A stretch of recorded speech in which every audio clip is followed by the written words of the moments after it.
Bismillahirrahmanirrahim. Assalamualaikum warahmatullahi wabarakatuh. Apa khabar semua?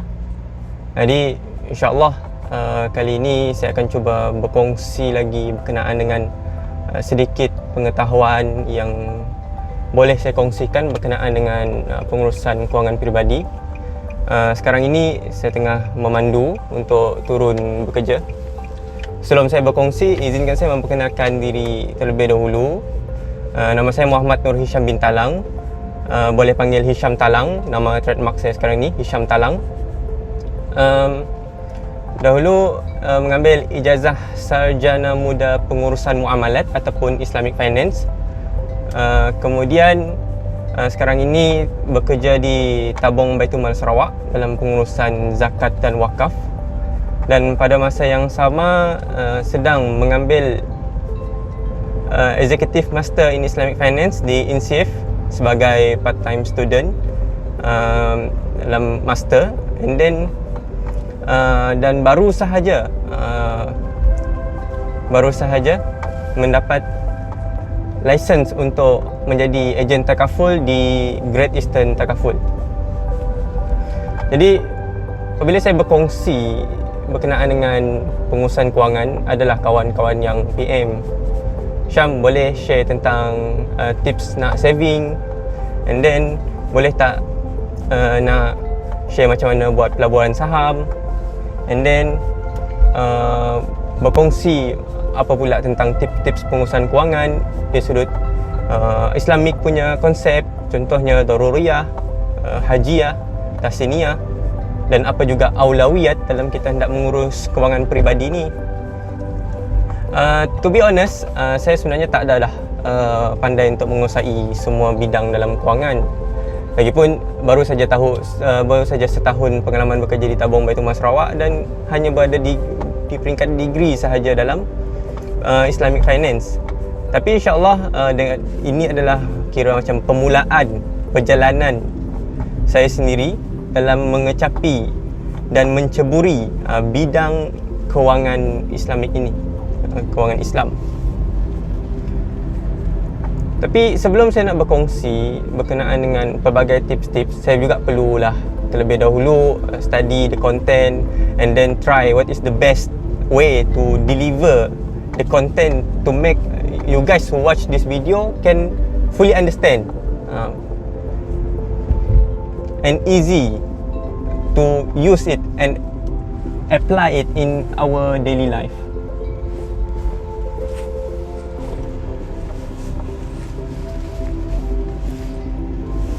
Sebenarnya ni pandangan saya secara peribadi lah. Kalau kita nak cari tips-tips pengurusan kewangan peribadi, sangat banyak. Contohnya kalau di Spotify, saya sendiri ada follow podcast ni, tajuk dia Optimal Finance Daily. Walaupun dia based on US, tapi kita boleh follow dia punya tips-tips dalam pengurusan kewangan ni. Macam mana dia tips dia macam nak beli dan melabur di stok di US, saham di US, macam mana tips dia saving, macam mana dia boleh retire awal. Sampai kan ada dalam kalangan mereka yang berkongsi umur 32 tahun dah boleh bersara awal. Bersara awal tak semestinya kaya. Sebab itulah dalam saya nak berkongsi kali ni, dalam nak mengurus aulawiyat ataupun keutamaan dalam mengurus kewangan, kita tak boleh nak menggambarkan kita seperti golongan-golongan artis yang kaya raya, businessman yang kaya raya. Sebab kebanyakan daripada kalangan kita ni, termasuklah saya sendiri, hanyalah golongan yang boleh dikatakan dalam middle class lah, middle class ataupun the lower middle class. Gaji yang hanya 2,000 sebulan, baru je nak mulakan career. Jadi untuk menjadi kaya ni tak ada jalan yang mudah, tak ada jalan yang cepat. Semuanya perlukan usaha, semua perlukan perancangan, semua perlukan penelitian dan strategi kefahaman yang baik.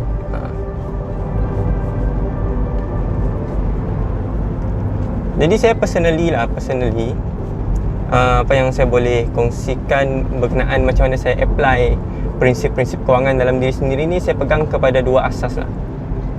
Dua asas yang menjadi foundation. Macam mana sekalipun saya nak mengurus kewangan, saya bahagikan kepada dua benda ni. Saya kategorikan, saya pegang kepada dua prinsip ataupun dua, saya nak bagi tahu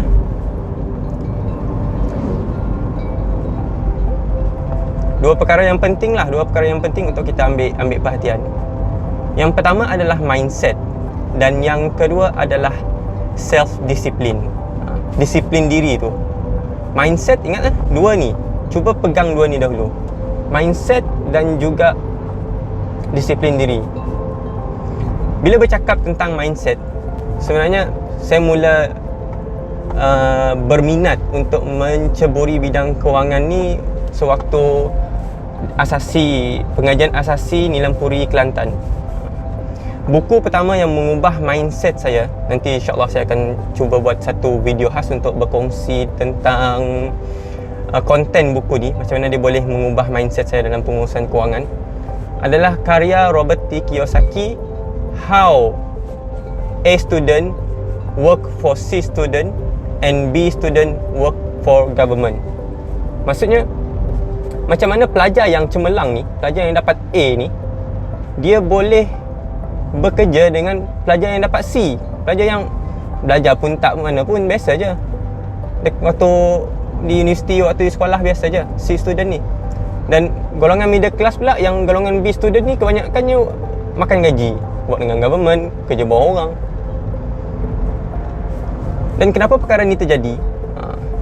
Tidak bermaknalah kita memandang rendah setiap golongan A, B dan C. Cumanya di sini macam mana dia mengatur balik mindset kita.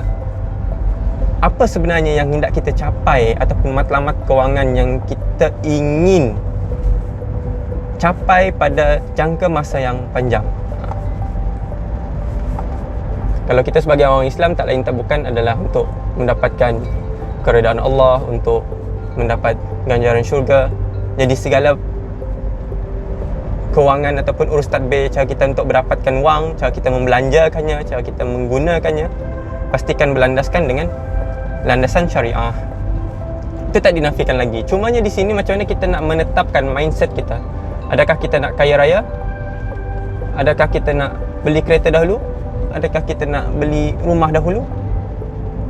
Semuanya perlukan mindset yang betul, mindset yang positif, mindset yang dalam kerangka kewangan yang betul. Tak boleh nak sembrono saja. Sekiranya kita tidak mempunyai mindset yang betul, inilah akan menjadi kita berbelanja lebih kepada keinginan, lebih kepada nafsu, kurang kepada keperluan, dan akhirnya kita cuma hidup paycheck by paycheck, kata istilah di US, antara yang diorang selalu slogankan, paycheck by paycheck. Gaji bulan ni habis bulan ni, gaji bulan depan habis bulan depan. Walaupun gaji kita 2,000 lebih, seolah-olah kita macam kais pagi makan pagi, kais petang makan petang, gitu. Itulah perumpamaannya. Kemudian yang kedua adalah berkenaan dengan self-discipline. Berkenaan dengan disiplin diri ni, kalau kita nak setakat mengharapkan motivasi semata-mata, adakah motivasi tersebut akan datang ketika kita sedang down, sedang malas, sedang tak tahu nak buat apa? Adakah motivasi tersebut mampu membantu? Sedangkan dia tidak mahu pun datang kepada kita dalam saat-saat tersebut. Jadi apa yang lebih penting sebenarnya adalah disiplin diri. Disiplin diri is more powerful than motivation. Apabila kita ada disiplin diri, walaupun tidak ada motivasi, kita masih lagi boleh untuk menjalankan kehidupan yang lebih produktif, menjalankan kehidupan yang lebih berkualiti. Sebab apa? Sebab kita ada disiplin diri, kesedaran diri, berbekalkan aspek yang pertama tadi, iaitu mindset yang betul. Itu kalau tiada motivasi. Cuba bayangkanlah, bayangkanlah kita ni dah bermotivasi tinggi.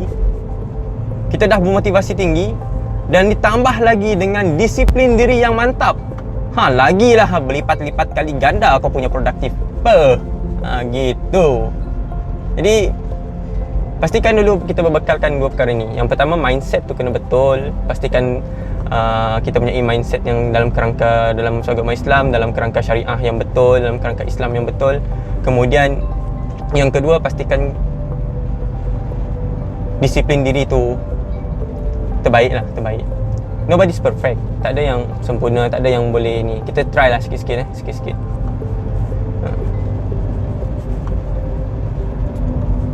Okey, kita pergi pula kepada soalan-soalan yang kawan saya pernah WhatsApp, pernah message di Facebook dan Insta. Dia tanya, apa tips saving? Tips saving sebenarnya mudah je. Kalau kita Google, kita search YouTube video, berlambak-lambak tips untuk saving. Ada yang cakap perlu saving dulu, ada yang cakap buat budget dulu. Semuanya boleh, semua boleh. Terpulang kepada macam mana kita nak atur kita punya saving tersebut. Tapi perkara paling penting dalam saving ni sebenarnya, bagi saya lah, adalah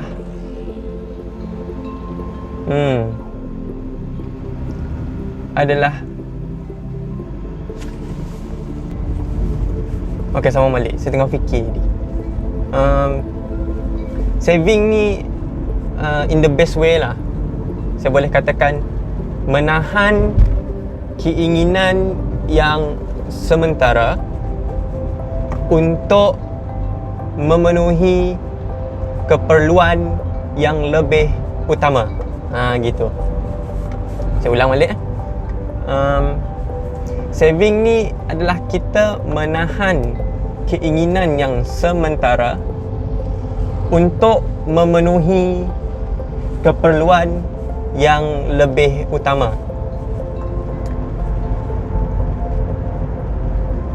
Saya bukanlah seorang yang kaya untuk memberi anda tips ataupun pengalaman. Saya sendiri pun mungkin seperti anda yang baru sahaja bergraduasi, baru saja bergelar, baru saja menceburi kerjanya di peringkat permulaan. Jadi saving yang boleh saya kongsikan adalah berdasarkan pengalaman saya ketika waktu belajar dahululah. Waktu belajar di Universiti Melaya dalam pengurusan kewangan dan pengurusan muamalat, alhamdulillah saya mendapat pinjaman boleh ubah daripada JPA. Kalau sesiapa yang dapat JPA di luar sana pasti akan dapat tahulah betapa kira macam lumayannya seorang student tersebut mendapat JPA. Dan saya mendapat satu semester tersebut sebanyak RM5,525. So RM5,500 lah. Cara saya nak buat saving RM5,500 tersebut, saya akan peruntukkan RM2,000 untuk bayar yuran dan sedikit belanja. Terus bayar yuran satu semester RM1,000 lebih, and then bayar college dalam RM800.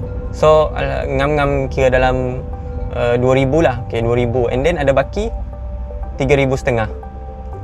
RM3,500 tersebut, RM2,000 saya terus simpan di tabung haji. Nampak daripada RM5,000, RM2,000 bayar yuran pengajian di UM, and then RM2,000 simpan di tabung haji, ada baki RM1,500. RM1,500 inilah yang saya gunakan untuk survive, untuk menjalankan kehidupan sebagai seorang pelajar sepanjang satu semester. Ada yang akan cakap cukup, ada yang cakap tak cukup. Tapi walaupun hanya berbekalkan RM1,500, alhamdulillah parents masih juga bank in duit dalam sebulan tu 100 untuk makan minum. Jadi RM1,500 tu biasanya berdasarkan beberapa track record semester menjadi pelajar tajaan JPA ni, RM1,500 ni bila dah hampir-hampir nak hujung sem, dekat nak study week, memang dah nak habis. Ada tinggal 100, tinggal 200. Ni memang betul-betul jimat lah. Sebab ada juga parents bagi sikit, setiap bulan untuk belanja makan. Walaupun still juga tak cukup, tapi at least bila kita dah paksa diri kita ni menahan keinginan yang sementara dengan simpan 2,000 ke dalam tabung haji, kita dapat memenuhi keperluan yang lebih utama pada masa akan datang.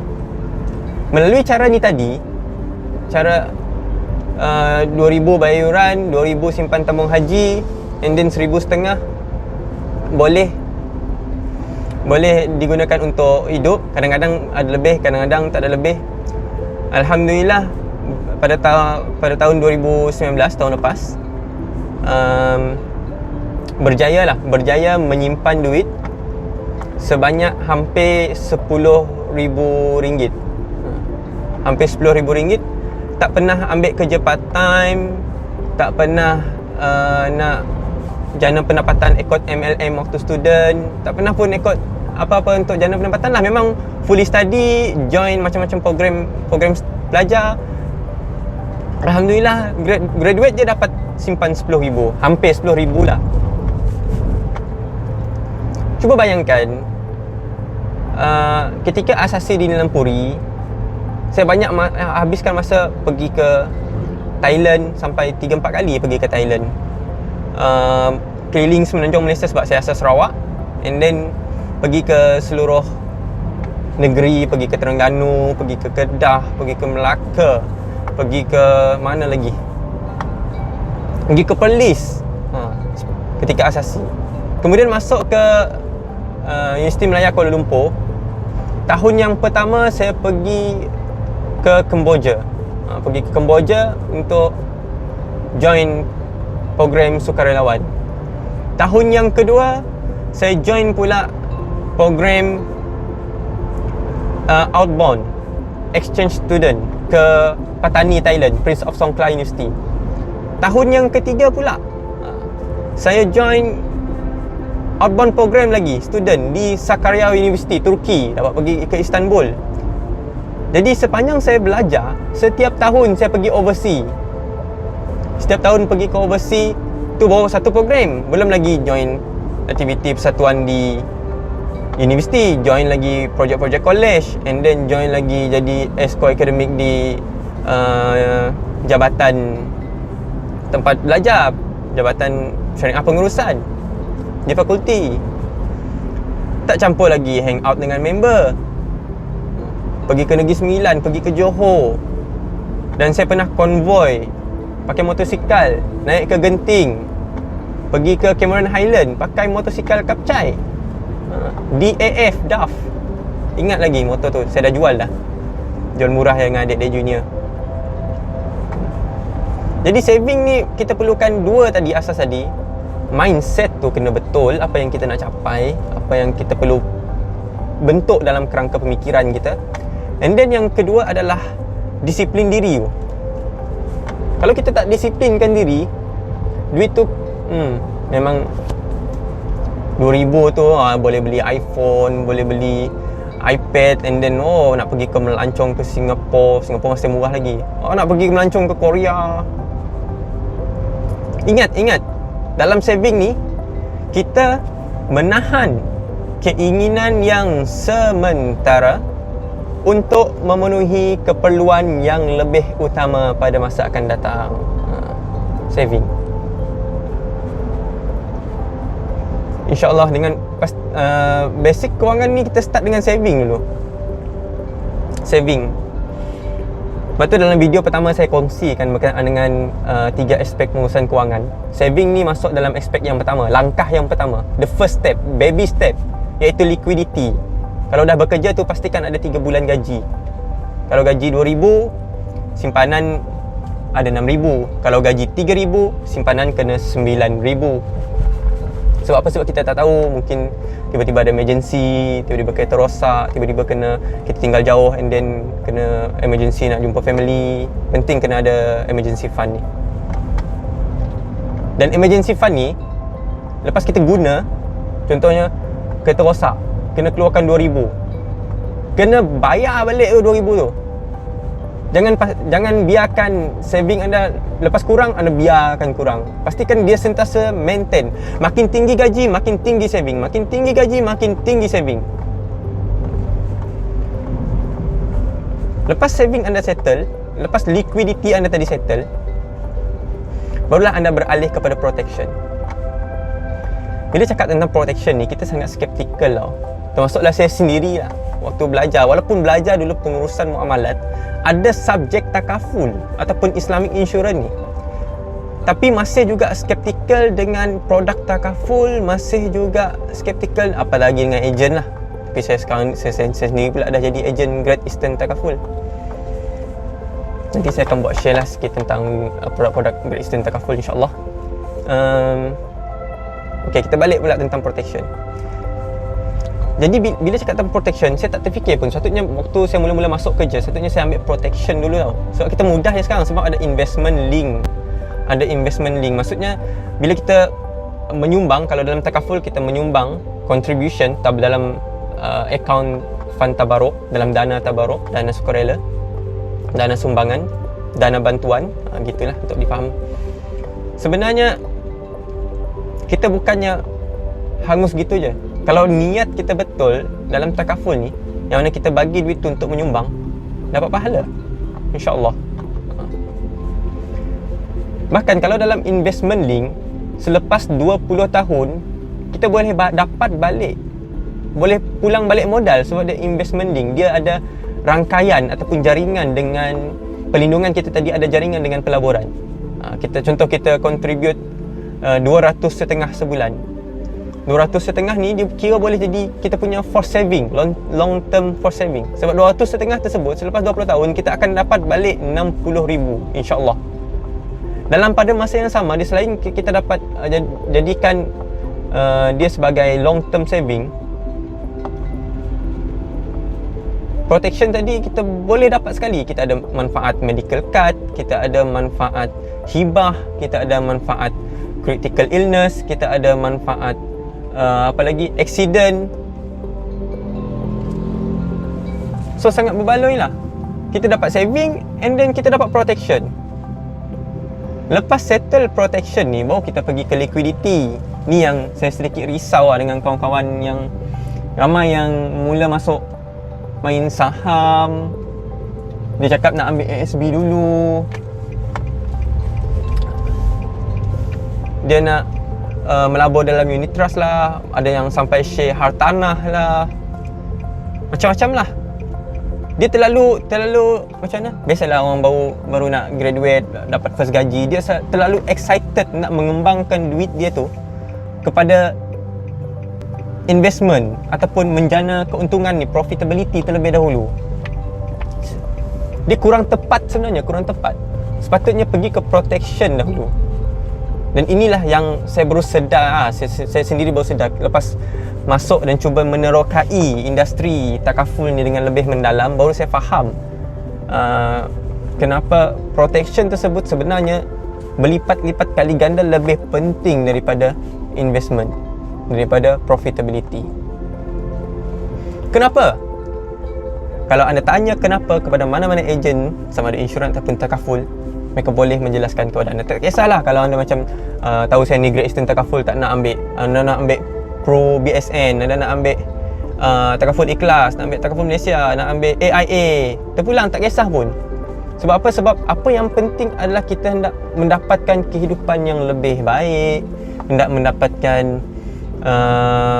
perlindungan yang sempurna, hendak menjana ekonomi negara, ekonomi diri, keluarga, hidup lebih bahagia, ibadah lebih sempurna.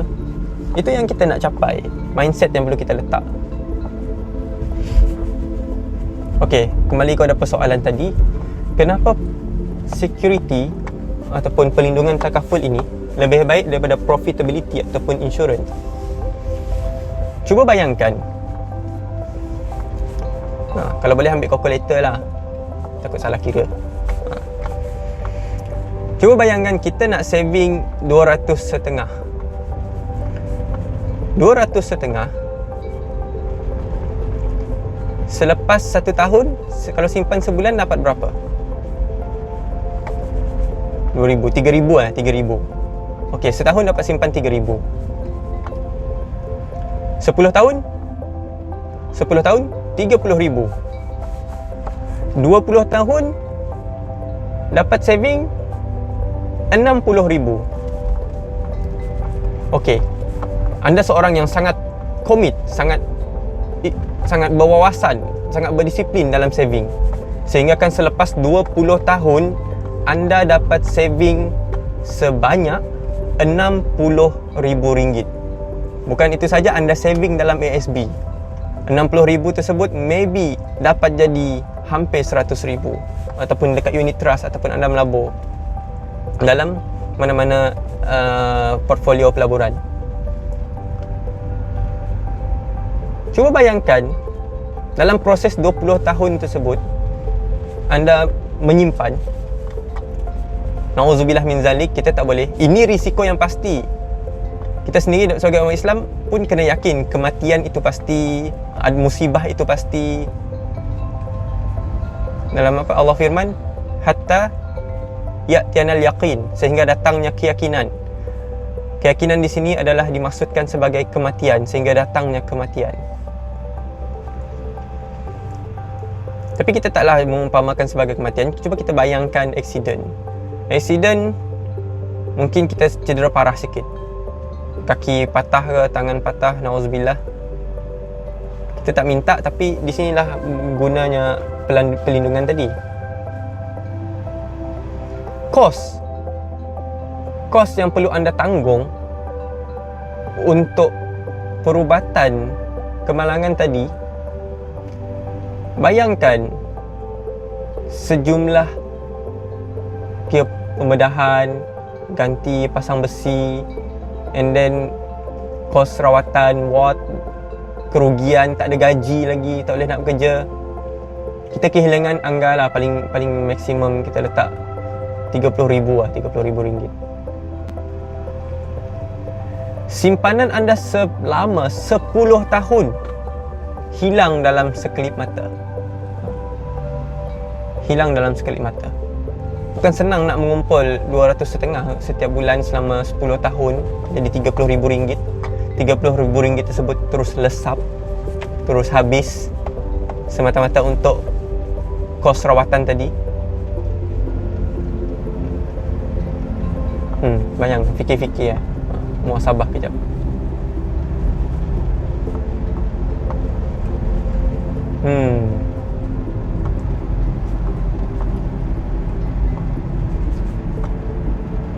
Jadi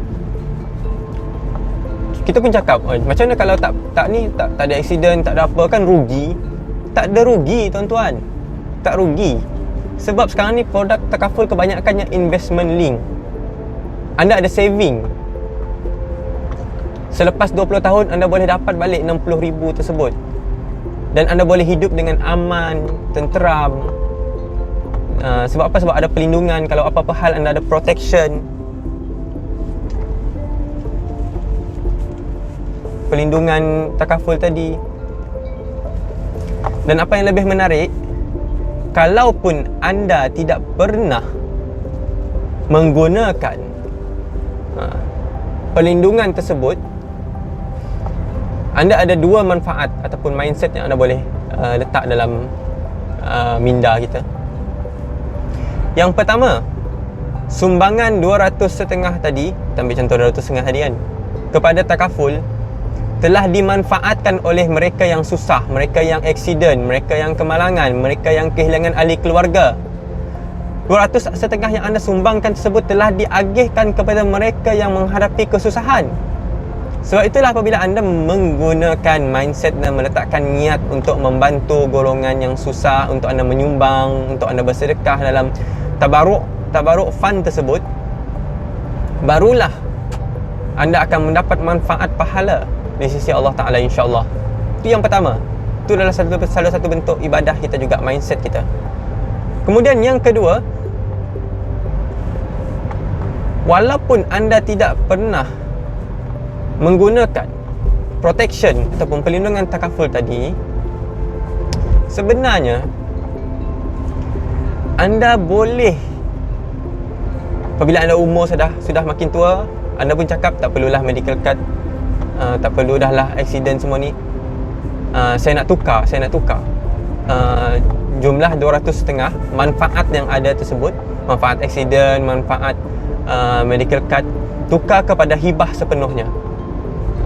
Jadi contohnya, kalau ikut asal, hibah yang anda boleh dapat adalah 50,000. Tapi bila anda tukar semua fund tersebut menjadi 100% hibah, anda boleh maybe sehingga 250,000 hibah.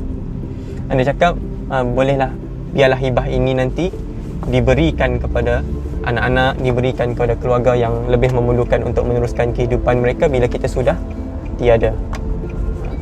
Sebenarnya banyak lagi lah tips-tips, banyak lagi manfaat. Anda boleh dapatkan perkhidmatan daripada kawan-kawan anda yang belajar, boleh dapatkan perkhidmatan ejen takaful. Sekalipun anda maybe macam saya dahulu tak ada kesedaran tentang perlindungan ni, lebih kepada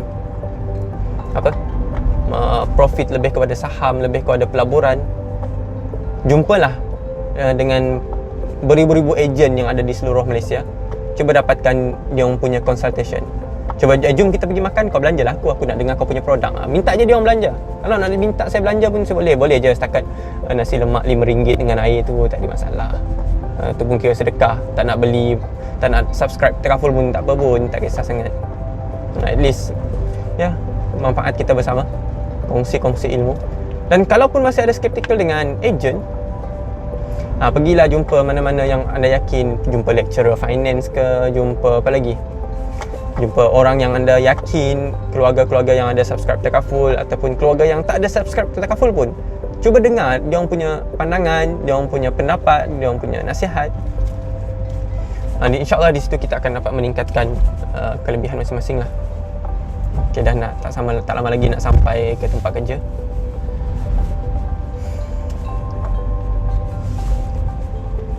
Okay lah, sebagai penutup di hujung video lah, luahan wah Hisham, kau ni cakap sepanjang video ni tak pernah nak senyum lah. Tak tahu lah, sebab cakap depan kamera masih nak belajar, biasakan diri lagi cakap depan kamera. InsyaAllah nanti pada masa akan datang, video-video akan datang, senyum tu lebih banyak lah insyaAllah. Okay, luahan perkongsian. Okay, untuk sebelum nak menutup perkongsian video kali ni, kenapa nak jadi ejen Takaful? Sebenarnya nak jadi ejen ni sebenarnya mula-mula just suka-suka, just nak try, just nak belajar. Sebenarnya tak ada nothing tulus sebenarnya nak jadi ejen. Sebab pertama, ilmu tentang industri Takaful bertambah, bukan setakat untuk boleh cari customer, buat close sell banyak-banyak, tak juga. Tapi ilmu untuk diri sendiri tu pun bertambah. Dan kalau tak sebab ejen Takaful, memang lama lagi nak cuba buat channel YouTube macam ni, nak buat perkongsian ilmu, beri kesedaran. Sharing is caring. Satu lagi, bila jadi ejen Takaful ni, saya tak langsung kita punya skill tu, soft skill tu bertambah, develop, semakin berkembang. Contohnya soft skill untuk bercakap dengan orang, soft skill untuk berfikir, soft skill untuk bercakap, soft skill untuk mempunyai emosi yang stabil, soft skill untuk mengurus masa. Bercakap tentang mengurus masa. Buat masa ni, saya bekerja sebagai bekerja full time dan ambil master part time, dan jadi ejen Great Eastern Takaful part time. Jadi buat sekali benda. Dan tengah cuba nak belajar bursa saham, macam mana nak trading pun part time. So masa muda ni lah untuk kita try explore the world lah. Selagi mana kita rasa masih boleh mampu untuk take the burden, take the responsibility, take the challenges, try je. At least kalau jatuh waktu muda ni tak sakit sangat. Tapi kalau kita jatuh di waktu tua nanti, kesannya bukan terhadap diri kita sendiri, tapi kesannya terhadap keluarga. Jadi kalau kita masih bersendiri ni, masih ada banyak masa, kita redah je dulu, try, take the challenge, discover the world lah, discover the world. Kalau kita memanfaatkan masa kita dengan aktiviti-aktiviti yang berfaedah, aktiviti yang bernilai tinggi, aktiviti yang boleh memanfaatkan orang di sekeliling kita, adalah lebih baik daripada kita cuma lepak-lepak berfoya-foya, tak buat apa-apa, tak ada development, tak ada peningkatan diri. Rugi, disia-siakan begitu saja. Okay, sekian saja. InsyaAllah kalau anda rasa macam perkongsiannya okey, bolehlah, okey lah. Tapi kalau tak okey, insyaAllah kurang okey, insyaAllah saya akan cuba untuk improve step by step, sikit-sikit, InsyaAllah. Okay, terima kasih. Kalau siapa yang sudi dengar dia mula sampai habis, cukup cun-cun perjalanan daripada rumah ke tempat kerja, ambil masa dalam lebih kurang 40 minit lah. 40 minit, tak ada jam, sekolah tak buka lagi. Allahu a'lam.